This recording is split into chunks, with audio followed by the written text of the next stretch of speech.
오늘로 요한계시록 7교회 이야기, 성령이 교회들에게 하시는 말씀 시리즈를 마무리하게 되었습니다. 7교회 이야기에 등장하는 이 이미지들을 잘 기억해 두시면 이후 요한계시록 이 뒷장들의 말씀들이 풀어지는데 이 중요한 열쇠가 될 것이고요. 다음 기회에 7교회 이후의 이야기들을 또 따라가기로 하고, 이 7교회는 이 땅의 교회들을 대표한다고 말씀을 드렸습니다. 우리 교회와 가까운 타입 하나를 찾는 것이 아니라 7교회의 상황과 선택과 이 결과들이 우리 교회도 또 성도 개개인도 마주할 수 있는 것임을 유념해야 하는 것입니다.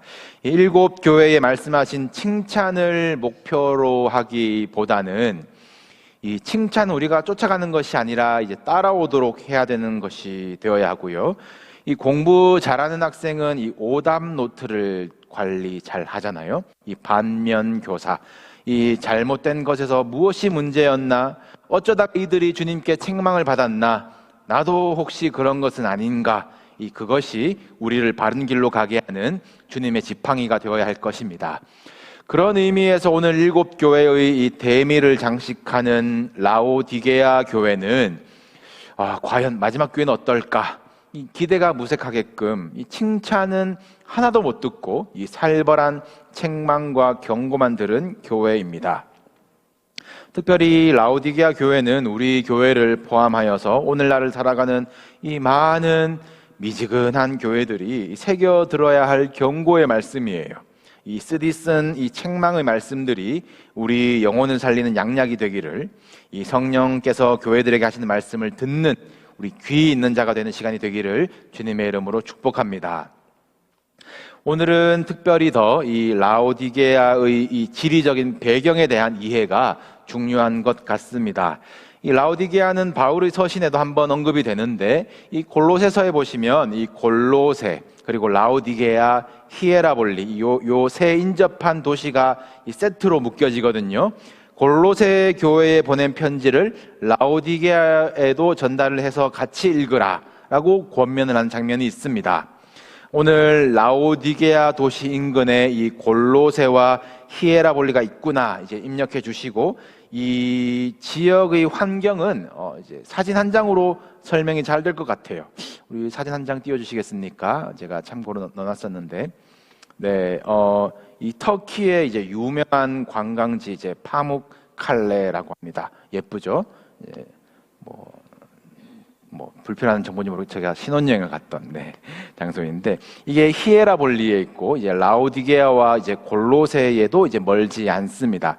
이 온천이에요.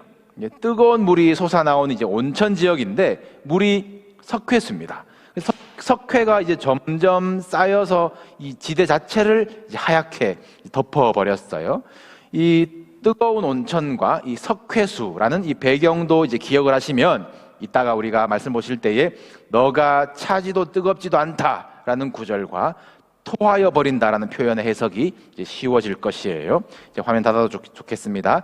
오늘 또 본문에서 알 수 있는 추가적인 정보는 이 라오디게아 교회 교인들이 스스로 이르기를 나는 부자다라고 했대요. 이 도시가 못 사는데 교회만 부자일 수 있겠습니까? 이 지난주 빌라델비아 이야기를 들려드리면서 이 당시에 이제 큰 지진으로 이제 빌라델비아의 세금을 이제 5년간 면제해줬다라는 기록이 있다고 말씀을 드렸습니다만, 이 라오디게아는 이 지진 피해를 복구하는데 우리 지원 도움 필요 없어요. 우리끼리 할게요. 라고 응답했다라는 기록이 남아 있습니다. 이 자력으로 해결할 수 있는 이 재력이 있는 부자 도시예요. 그런데 이런 라오디게아가 이 환경적으로 가진 문제점은 물이 부족하다라는 것이었습니다. 히에라볼리, 아까 사진처럼 이 석회수라고 할지라도 뭔가 좀 뜨겁게 나오던가, 아니면 골로새처럼 산에서 시원한 물이 나온다던가 해야 되는 것인데, 이 라오디게아는 그냥 석회물, 석회질의 물만 나온다는 것이에요. 그러니까 이 물을 잘못 마시면 구토하게 되는 것이고, 이 물을 계속 쓰다가 보니까 이 석회로 인한 눈의 이 질환들이 많아서 안약의 제조가 발달한 도시입니다.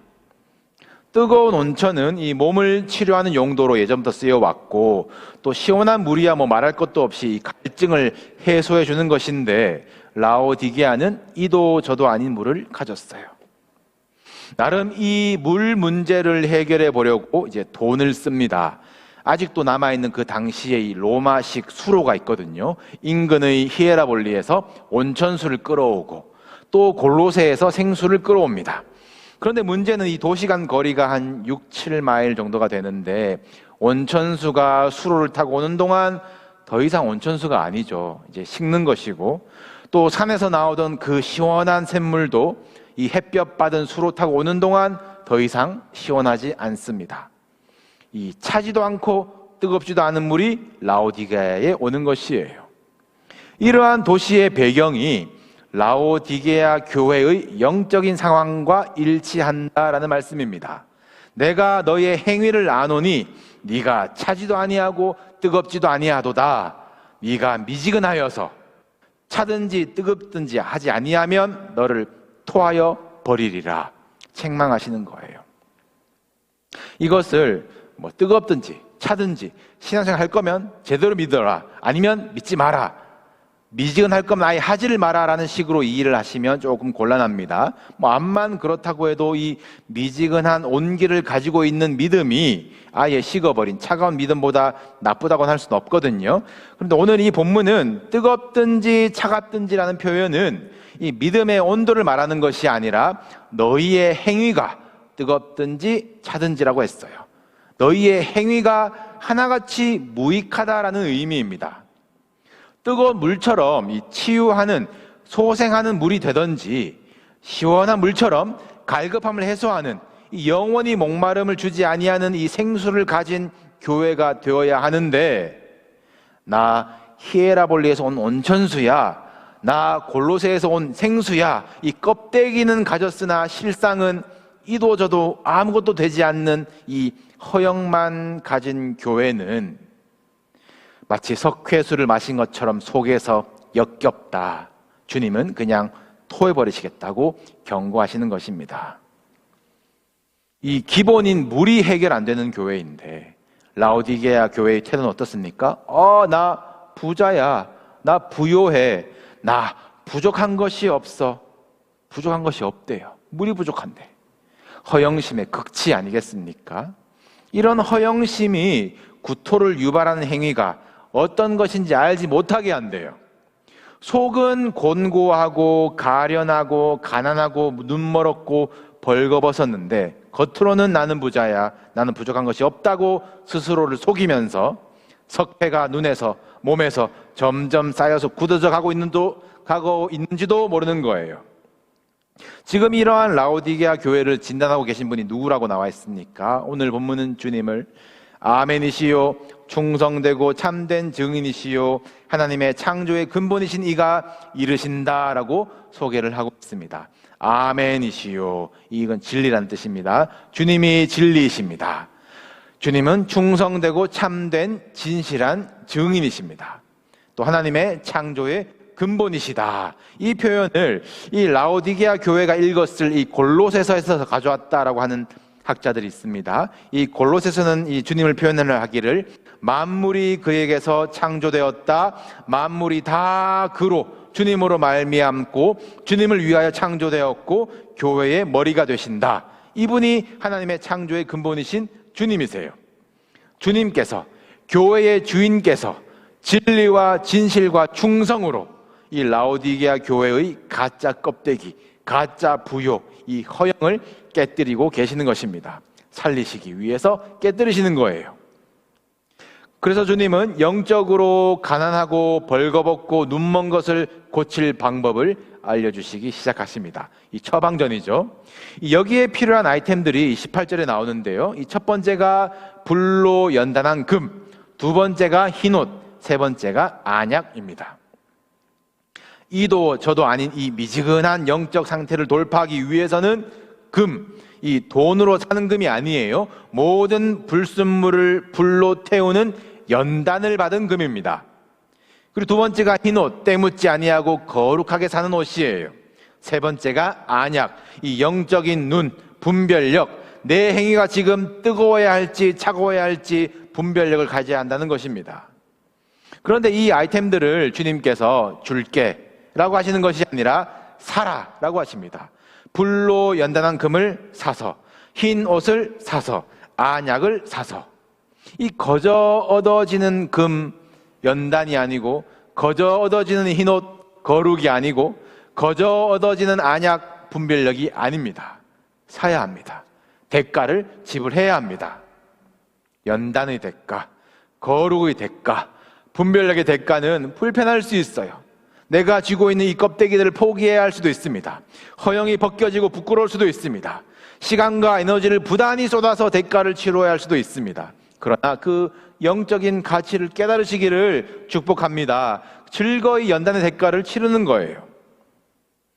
이 세 가지 처방 아이템을 어떻게 사야 하는지 이제 이어지는 구절들에서 풀어지는데, 우리가 취해야 할 금은 이 연단이라는 대가를 지불한 금이에요.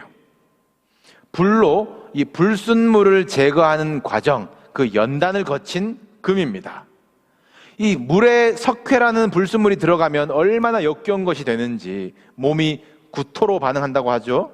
우리의 신앙생활도 마찬가지예요. 불순물이 있는 것입니다. 하나님과 나 사이에 예수 그리스도 십자가 외에 무슨 불순물이 껴있는지 점검하십시오.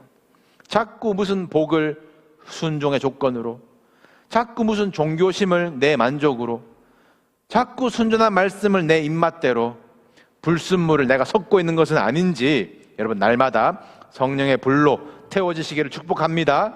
이 오늘 라오디게아 교회의 헛구역질 난 이 역겨운 상태에 주님께로부터 책망과 징계밖에 못 듣고 있지만 주님은 사랑하신대요. 내가 사랑하는 자를 책망하여 징계하노니 라고 말씀을 하십니다. 사랑하는 성도 여러분, 어떤 연단 가운데 계십니까? 나는 부요해, 나는 부족함이 없어 착각하지 마시고요. 끊임없이 스스로를 연단의 자리로, 이 연단의 유익과 경건의 훈련에 도전하시기를 바랍니다. 연단이 왔을 때에 내가 뭘 잘못했지? 내가 정성이 부족했나? 그런 종교심으로 해석하지 마시고 이 연단 가운데서 주님의 사랑이 경험되시기를 축복합니다. 히브리서에는 이런 고백이 있어요. 화면에 있습니다. 무릇 징계가 당시에는 즐거워 보이지 않고 슬퍼 보이나 후에 그로 말미암아 연단 받은 자들은 의와 평강의 열매를 맺느니라. 이것이 연단의 열매입니다. 불로 연단받아 정금같이 나올 성도의 결실은 의와 평강이에요. 의와 평강을 이야기하고 그 다음 구절에서 이어지는 것이 화평함과 거룩함을 따르라. 이것이 없이는 아무도 주를 보지 못하리라. 주를 보기 위해서 준비해야 하는 것, 이 결국 흰옷이거든요. 우리가 얘기한 두 번째 아이템 아닙니까? 이 오늘 본문은 이 흰옷, 이 거룩을 위해서, 의와 평강을 위해서 네가 열심을 내라, 회개하라 라고 말씀하십니다. 라오디게아 교회 부자라고 했잖아요. 얼마나 화려한 옷을 입었을까요? 그러나 주님은 말씀하시기를 네가 벌거벗은 것을 알지 못하는도다 하셨어요. 이 낡아지는 사람, 이 낡아지는 겉사람 어떻게 꾸미고 포장할까? 중요하지 않잖아요. 죽을 때 옷 한 벌 입고 불에 태워지거나 땅에 묻어질 것 같이 썩을 텐데, 우리가 준비해야 될 것은 이 영원히 입을 옷, 주님 앞에 내가 무슨 옷을 입고 설 것인가? 나는 신부의 예복이 준비되어 있는가? 이 회개만이 이 영적 벌거벗음의 수치를 가리는 이 옷을 입는 방법입니다. 그 옷은 겸손의 옷, 순종의 옷, 흰옷이에요. 흰옷을 입은 자들은 나와 함께 다니리니, 이 주님의 약속, 이 4대 교회의 이야기에서 들으셨잖아요. 거룩의 열심, 회개의 열심을 냅시다. 기도한 자리마다 회개가 나와야 해요. 죄가 더한 곳에 은혜가 더욱 넘친다고 했습니다. 그리고 그 은혜 위에 은혜로다라고 했어요. 우리 회개의 고백마다 십자가의 능력이 깊이 체험되시기를 주님의 이름으로 축복합니다. 이 세 번째 아이템은 독특하죠. 안약입니다. 안약. 석회가 많은 지역에 이 안질환이 빈번했고, 그래서 라오디게아는 이 고급 안약을 생산한 도시였다, 이런 배경을 앞서 언급해 드렸지만, 이 눈이 멀었다, 눈을 떴다, 눈이 열렸다라는 것은 모두 이 분별력을 말하는 것이거든요. 이 안약을 사서 눈에 발라 보게 하라, 이 처방을 하시고 오늘 본문에서 볼지어다라고 말하는 것이었어요. 볼지어다라고 하시는 것이 무엇입니까? 영의 눈으로 분별해서 보아야 할 것이 20절에 나와 있죠. 볼지어다, 내가 문 밖에 서서 두드리노니 누구든지 내 음성을 듣고 문을 열면 내가 그에게로 들어가 그와 더불어 먹고 그는 나와 더불어 먹으리라. 이 구절 우리가 전도할 때에 전도용품이나 전도 카드에 많이 쓰시죠. 똑똑똑, 예수님이 당신의 마음의 문을 두드리십니다. 문을 여세요. 예수님이 들어가십니다. 영접하세요. 이런 전도의 구절들로 많이 쓰고 있지만 우리가 좋은 말로, 좋은 의미로, 좋은 뜻으로, 의도로 그래 쓸 수는 있겠지만 신학적으로 복음에 대한 이 개혁주의의 이해로 굳이 트집을 잡아보자면 우리에게는 이 문을 여는 공로조차도 없어요. 우리가 연다 안 연다 능력도 자격도 없이 어느새 들어와 계신 주님을 인정하는 것을 우리는 영접이라고 합니다. 이것은 우리가 오늘 설교의 흐름은 아니고요. 예수님이 문을 두드리고 계신 이 본문의 그림을 제대로 이해해 보면은 지금 예수님이 불신자들에게 마음의 문을 여십시오, 나를 영접해 주십시오, 이 불신자들에게 문 열어라, 날 영접하여라 두드리시는 것이 아니거든요. 지금 수신자가 누구입니까? 교회예요. 교회에 말씀하고 계십니다. 라오디게아 교회는 교회의 주인 되시는 주님이 문 밖에 서 계세요. 우리는 부자다, 부유하다, 이 부유함에서 오는 이 부족함이 없는 생활, 무엇이 이들의 주인인지 뻔하지 않습니까? 물질이 점점 교회와 성도의 주인 자리를 차지하고 주님은 문 밖으로 쫓겨난 이 라오디게아 교회의 그림이 저와 여러분과 우리 교회의 상태는 아닌지 참 정말 두렵고 떨리는 마음으로 우리 주님은 어디에 계신가 돌아봐야 할 것입니다. 부요함 이 자체로 뭐가 나쁘겠어요? 그러나 물질적인 부요함이 이 영적인 궁핍함으로 이어지는 경우가 너무나 많습니다. 나는 달라, 난 잘할 수 있어 착각하시면 안 돼요. 껍데기만 그리스도인이고 이 실상은 물질이 중심이 되는 그 삶과 모임과 조직은 이도 저도 쓸데없는 이 미지근한 그리스도인인 것입니다. 허영심으로 가득 찬 주님이 구토를 일으키실 교회와 성도인 것이고, 주님께서 들어오시면 내 집을 장사하는 자의 집으로 만들었다 엎어버리실 것이에요. 여러분, 영적 안약을 바르십시오. 여러분의 인생의 목적이 무엇인지, 누가 여러분의 걸음을 이끌어 가시는지, 우리 교회의 주인이 누구신지 분별하십시오. 오늘 문 열어라 이 주님의 말씀에서 우리가 또 깨달아야 할 것이 무엇입니까? 문 열어라고 두드리는 사람이 주님뿐만이 아니라는 것입니다. 음성을 듣고 주님인지를 알고 열어라라는 부탁이에요. 문 열어라라고 두드리는 다른 소리가 있다라는 것입니다. 마귀도 이 좋은 것 가져왔다고, 진리가 여기에 있다고, 좋은 게 좋은 거라고, 교회의 성장과 부유함이 돈과 숫자에 있다고 미혹을 할 것이에요.